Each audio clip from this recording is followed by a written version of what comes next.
Hello, everyone, and welcome back to The Rundown. I will be your host today, Craig DeLuz, coming at you from the West Coast, the left coast, behind the Iron Curtain, otherwise known as the Sierras. And today, well, today is Hump Day. Uh-oh. Mike. What day is it, Mike? It's Hump Day. Hump Day! It's Hump Day. Hump Day!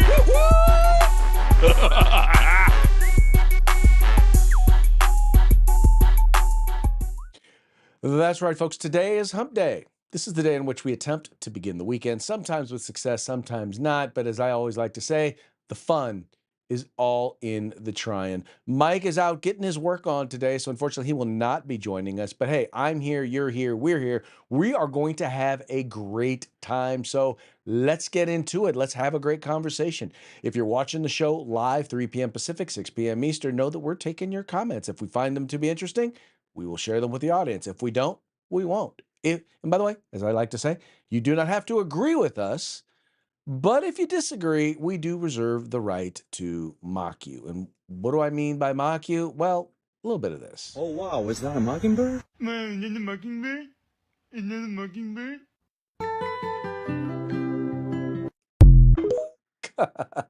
Yes, we will mock you, but we'll have a good time. It's all in fun. It's all in jest. Because, well, let's be honest, so much of the news can be boring. And at the very least, we try not to make the news boring as we talk about it. And that's really what the rundown is about. It's about kind of sharing what's going on in today's world from a common everyday person's perspective, but trying to have a little bit of fun with it. So before we get into today's program and start having some fun, let's do what we got to do and pay the bills, which means we got to give a quick shout out to our sponsors. We're going to start with Hitman Industries. They sell rifle and pistol caliber barrels available for you to purchase at any length. All you have to do is check them out on their website at hitmanindustries.net.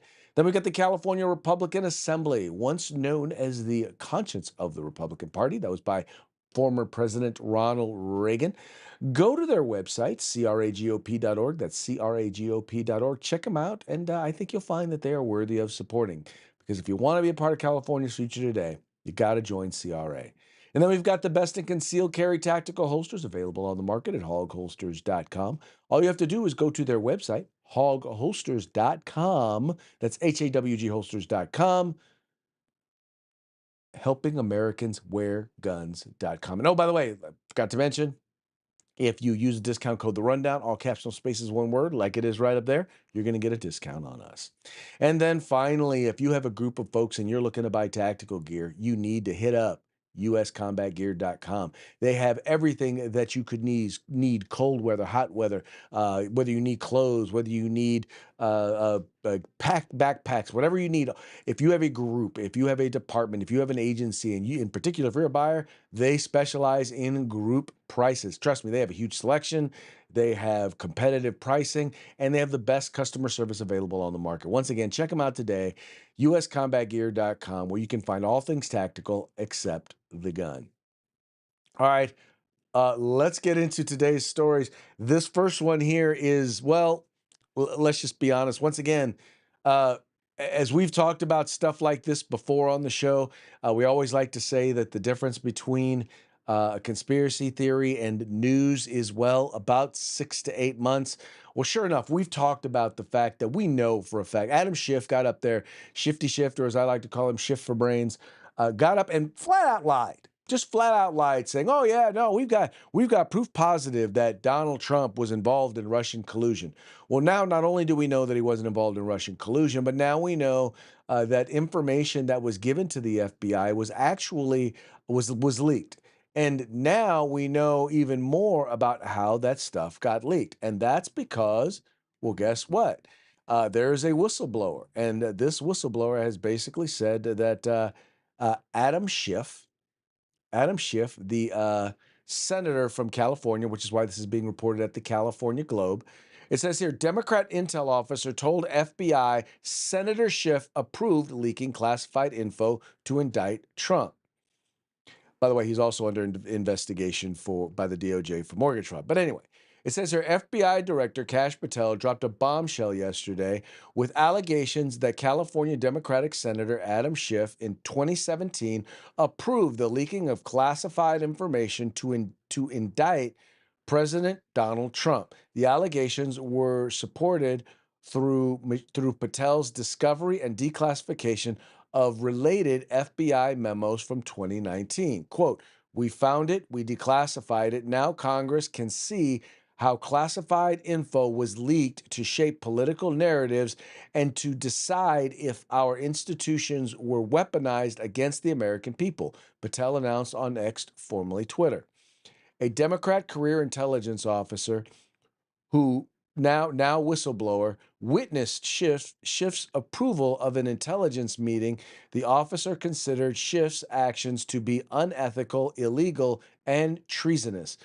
During the meeting, the officer was assured by unnamed members that they would not be caught. And this was from Just the News, that where they're getting their info from. The FBI 302 interview reports obtained by Just the News state the intelligence staffer, a Democrat by party affiliation, who described himself as a friend of both Schiff and now California Senator and former Republican House Intelligence Chairman Devin Nunes, considered the classified leaking to be, quote, unethical, illegal, and treasonous, but was told not to worry about it because Schiff believed he would be spared from prosecution under the Constitution's speech and debate clause.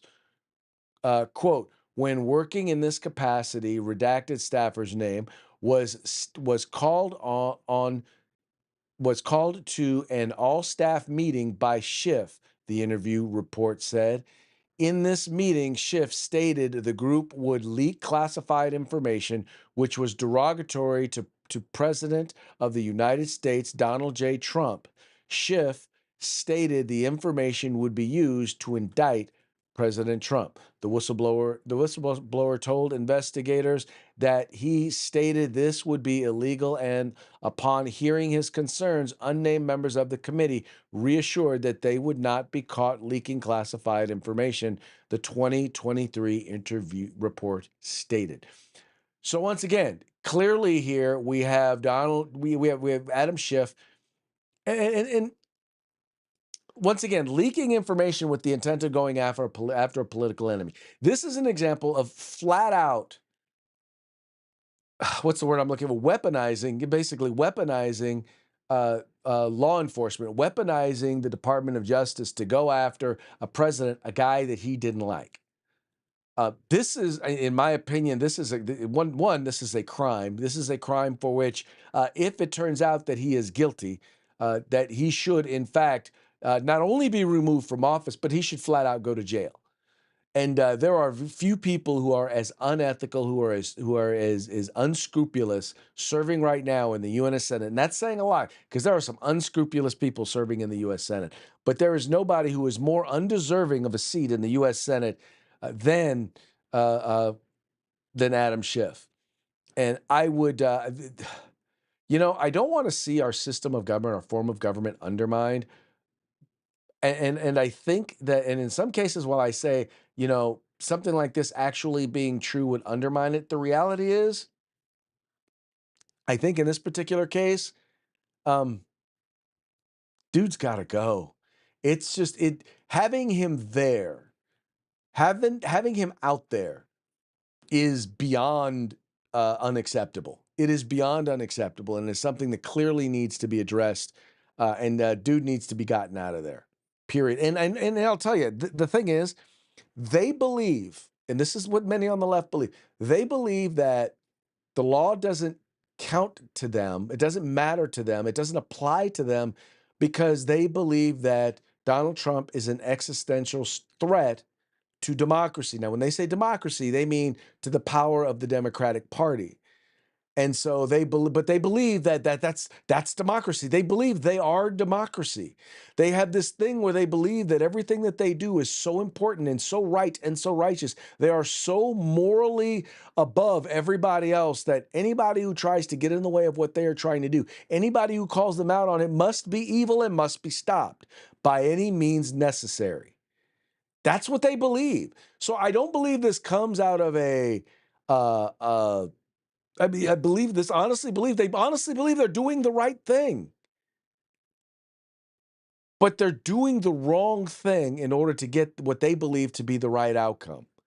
And this is dangerous. This is the sort of thing that undermines governments, and that's what we have in this particular case right here. As this stuff starts to come out, now you're going to have people who aren't going to believe it just because, well, they don't like Republicans, so they're not going to believe it. And they're going to come out against it because they don't like Donald Trump, and they're not going to believe anything, no matter how much evidence is put in front of them. They are not going to believe it. You know people like that, and I know people like that. And once again, those people are in fact dangerous. Well, all I know is that I'm hoping to see that some indictments start to come out of this thing. All right, that now brings us to, by the way, speaking of unscrupulous behavior, you might have heard in the recent conversations about Donald Trump coming out and taking over the police force there in Washington, D.C. You might have heard, well, crime is down there in Washington, D.C. It's at record lows. Well, first of all, it's not at record lows. It's down from its recent highs that happened during the George Floyd riots, but it's still significantly up. And by the way, it is much, much higher in some areas, like, for example, in murders, it's 3 times higher than the national average. In carjackings, it's 6 times higher than the national average. But even in that, it turns out that it turns out that the folks there in Washington D.C. may be guilty of cooking the books. It says here, D.C. police leaders stand accused of manipulating data to make violent crime appear lower. Here's how it happened. In Washington, D.C., simple assault, a misdemeanor offense, is defined as any attempt or effort to force with force or violence to do injury to the person of another. But the city's police department does not count it as a violent crime. That designation is reserved for assault with a dangerous weapon, a felony offense. The district recorded 1,026 incidents of assault with a dangerous weapon in 2024, down 27% from the prior year. In 2025, it has thus far recorded 534 such assaults, a 20% drop from the 668 the district recorded over the same period in 2024. There's just one problem. The real numbers are likely much higher. In July, just weeks before President Donald Trump announced his crackdown on crime in D.C., the city's police union head, Greg Pemberton, accused police lieutenants and captains of ordering lower level members to, quote, take a report for a lesser offense. In an attempt to make violent crime stats fall. One D.C. police commander, Michael Pulliam, is under investigation for manipulating those stats, NBC's D.C. affiliate reported. It's far from the first time such accusations have come to light. Leaders of the Washington, D.C. Metropolitan Police Department were accused of rigging the city's crime stats in early 2019. Now, once again, and I'll continue to say this because I've said it before, a lot of the numbers that you're seeing out there, not just for Washington, D.C., this is not new. This is not something that's unique to just Washington, D.C., but in places like California where they redesignated crimes, many of which were felonies, they redesignated them to misdemeanors. And many of the misdemeanors they redesignated to infractions. It's gotten so bad in many cases that crime will happen in places like San Francisco and Los Angeles, but because they know that police won't come out or police won't respond, or police will come arrest them and then let them go, then in some cases they're not even bothering to call the police anymore. So crime is way, way down. But in this particular case, we're not just talking about redefinitions via law or people not reporting crime. In this case, we're talking about the fact that they're literally cooking the books in order to make it look like violent crime is down, in order to make it look like serious crime is down. And they're going to get away with it. Well, it doesn't appear that they're going to get away with it, but the question is, what is going to happen? Who is going to lose their jobs? Who is going to be fired? And who, by the way, is going to look at potential jail time for lying? I mean, well, I don't know once again, I don't know if this is a jailable offense, but this is definitely a you need to lose your job type offense, right? Whoever the police chief is, whoever the underlings, the assistant chiefs or deputy chiefs or whatever you call them, who authorized this sort of thing, they need to be held to account. Because when you underreport the crime statistics, then you give people an unrealistic perspective of what's going on. Or at least you give the policymakers an unrealistic perspective. Because the people on the street see it happening, right? They know how bad it is. You want to know how bad it is? As people are saying, at the very same time, people are talking about how, the crime is down and it's not really that bad. You have even liberal commentators on the news, on national news, talking about how bad it is. Doing it for politics, but crime remains rampant. I've had too many friends carjacked, shot at. None of us will walk more than 3 blocks after 8 p.m. 13-year-olds are committing many of these crimes. Quite a change from a decade ago. Hold on, I started that in the middle of it. I want to go ahead and I want to start it from the very beginning so that you can listen. This is Joe Scarborough on MSNBC. Talking about, he's reading a text message from someone who is a friend of his who is a very liberal person. So I want you to hear the whole thing. I want to read you a text from someone who, I won't say their name, but they're, we'll just say that they're very liberal. And he says, this may sound controversial, but I'm not totally opposed to Trump's National Guard move in D.C. I know he's doing it for politics, but crime remains rampant. I've had too many friends carjacked, shot at. None of us will walk more than 3 blocks after 8 p.m. 13-year-olds are committing many of these crimes.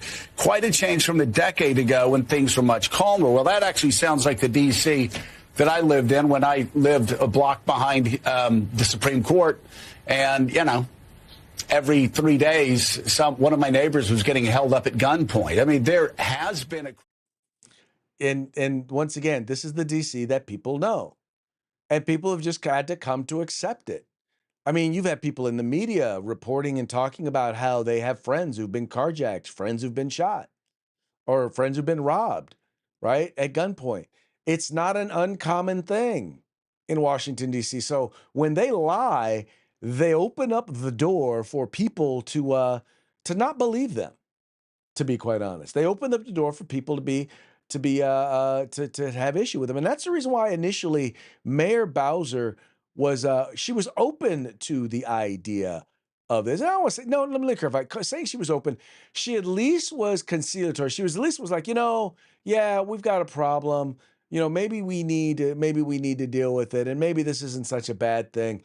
If it will result, and she still had her usual rhetoric, which we talked about, which we shared yesterday, but at least she was like, okay, maybe this could be a good thing. But she's quickly changed her tone. And she's gone from seriously recognizing that they have a problem to blaming Donald Trump. He's mayor. She has been watched very closely on how this is rolled out. She's in a different position than other mayors are, given DC's status. A lot of talk about how diplomatic and careful she had been in talking about this move by the president and the administration. Seems to be shifting a bit, though. I think that's exactly right. She's been treading very carefully. She's been very careful with her rhetoric. We've really seen that over the last week. I mean, when the president first announced that he had plans to do some of this, or even just wanting to bring in some federal law enforcement in the first place, it took her 5 days initially before she actually spoke out about it. And then even after he had made this announcement on Monday saying that he was going to be using the D.C. Home Rule Act to really have this takeover with federal agents, she still tried to argue that perhaps, it might be good to see people in the streets, while also noting that this move was unprecedented. But then yesterday, she did change her tone a bit. Listen to what she said. We all need to do what we can in our space, in our lane, to protect our city and get to the other side of this guy and make sure we elect a Democratic House so that we have a backstop to this authoritarian push. So you heard her saying have a backstop to this authoritarian push, which she's arguing that the president has been doing here, and also saying that they need to have a change in Congress to make sure that this could potentially be prevented in the future. All to say, very different language than we've heard in recent days, Kate. So here's the problem, is because she's catching the backlash from her political allies. Because they're like, how dare you work with the president? I mean, think about this. Mamdani's whole campaign right now against Cuomo is he took a call from the president. He was on the phone with President Donald Trump. The left is literally like, you have to suspend reality. You have to suspend facts, everything, in order to oppose Donald Trump. The very fact that the very fact that there is a specific, in the Constitution of the United States, it talks about how it gives the authority of the president to do exactly what it is that he's doing. Yet they call him an authoritarian for, I don't know, protecting people from getting carjacked, protecting people from strong arm robbery, protecting people from rape, protecting the citizens of Washington, D.C., who I believe are overwhelmingly a huge percentage of which happen to be African American. See, that's the thing a lot of people fail to understand about a lot of these things is they call him racist for doing this because this is a largely black town. But guess who the majority of the victims of their crimes are? That's right. Predominantly, it's black people. That's who he's largely protecting. Those are the constituents, many of the constituents, the people who live in Washington, D.C., generation after generation. But see, the problem is Democrats and the left, they care about black criminals. They don't care about black crime victims. Because if they cared about black crime victims, they would want black criminals or any criminals who are committing crimes in those communities, they would want them to be dealt with. And clearly, Mayor Bowser is incapable of dealing with them. Clearly, the Washington, D.C. City Council is incapable of dealing with them. So that then puts it on the President of the United States to deal with them, and deal with them he will. All right, that brings us to our next thing, and this is something that I know that a lot of our viewers pay a lot of attention to. A lot of our audience is very interested in getting rid of the National Firearms Act. And what's great about it is now you don't just have gun rights organizations who are fighting against it, but you actually have some states who have decided that they are going to join in fighting against, or fighting to have the NFA, to have it gotten rid of. Anyway, this being reported by ColoradoPolitics.com, it says 15 Republican-led states have backed a sweeping federal law that would dismantle much of the nearly century-old National Firearms Act. The lawsuit argues that Congress's repeal of most of the taxes on certain regulated weapons stripped the government of its constitutional authority to require their registration. The amended complaint filed Friday in United States District Court of Northern District of Texas expands a case brought by Gun Owners of America immediately after President Donald Trump signed the One Big Beautiful Bill Act into law on July 4th. In a post on its X account, GOA said it its big beautiful lawsuit will with allied groups, including Gun Owners Foundation, the Firearms Regulatory Accountability Coalition, Palmetto State Armory, Silencer Co., Silencer Shop, and BTUSA just got bigger as Texas Attorney General Ken Paxton announced the addition of Texas and 14 other states to the lawsuit. The new statute slashes the making and transfer of tax on silencers, otherwise known as suppressors, short barrel rifles, short barrel shotguns, and any other weapons defined under the NFA from $200 to $0. The plaintiffs contend that the change removed the foundation that allowed the 1934 law and to survive past constitutional scrutiny. Supporters have likened the strategy to California v. Texas, the case that sought to strike down the Affordable Care Act after Congress zeroed out its individual mandate penalty. Anyway, so this is a good thing. It's a good thing to see states getting involved and engaged in protecting the rights of their citizens. Now, not every state believes in protecting the rights of their citizens. Obviously, the state in which I live does not believe in protecting the rights of its citizens. But hey, at least some states do. So this helps bolster the arguments now that you have states that are getting on board. So that this is a good thing, and this is a definitely a very good good news. It's good news. Anyway, this now brings us to our parting shots. Parting shots are brought to you by Hog Holsters. Just go to hogholsters.com. Use the discount code The Rundown. All caps, no spaces, one word, just like it is right up there, and you can get yours on discount today. All right, all of our parting shots today are brought to you by Babylon Bee, the fake news that you can trust. It says their DC police chief asked reporters, "What is this black and white car that goes wee-oo, wee-oo, wee-oo?" Yeah, that's how little the DC police chief really knows about how to enforce the law, because clearly they suck at it.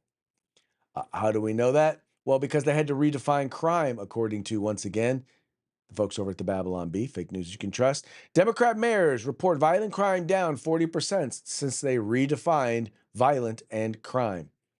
Yeah, that's pretty much kind of what they did. Anyway. And then we've got crime down in D.C., shouts journalist currently being pummeled by a group of thugs. And yes, there have been D.C. journalists who have been pummeled by thugs in this stuff. And speaking of thugs, Trump, is going to be sitting down with Vladimir Putin to talk a possible ceasefire in the war against Ukraine. And it says here, Trump negotiates Russian ceasefire by giving Putin California. Wait, what? No, I do not want to become a Russian citizen. But hey, you know what? If Donald Trump can do it, he did say it was going to include some land swaps. I'm just hoping that land swap ain't one of them. All right, folks, that's going to be it for today's program. But before we go, we got one more quick shout out to our sponsors. We got our friends over at Hitman Industries, rifle and pistol caliber barrels available for you to purchase at hitmanindustries.net. We got the California Republican Assembly. Check them out at cragop.org, because if you want to be a part of California's future today, you got to join CRA. And then you've got the best in concealed carry tactical holsters available on the market at hogholsters.com. That's HAWG holsters.com, helping Americans wear guns. And then you've got the place where you can find all things tactical except the gun, and that's uscombatgear.com. All right, folks, that's going to be it for today's program. We will be back tomorrow. Tomorrow is Throat Punch Thursday, so till then, y'all have fun, stay safe, and we will see you mañana.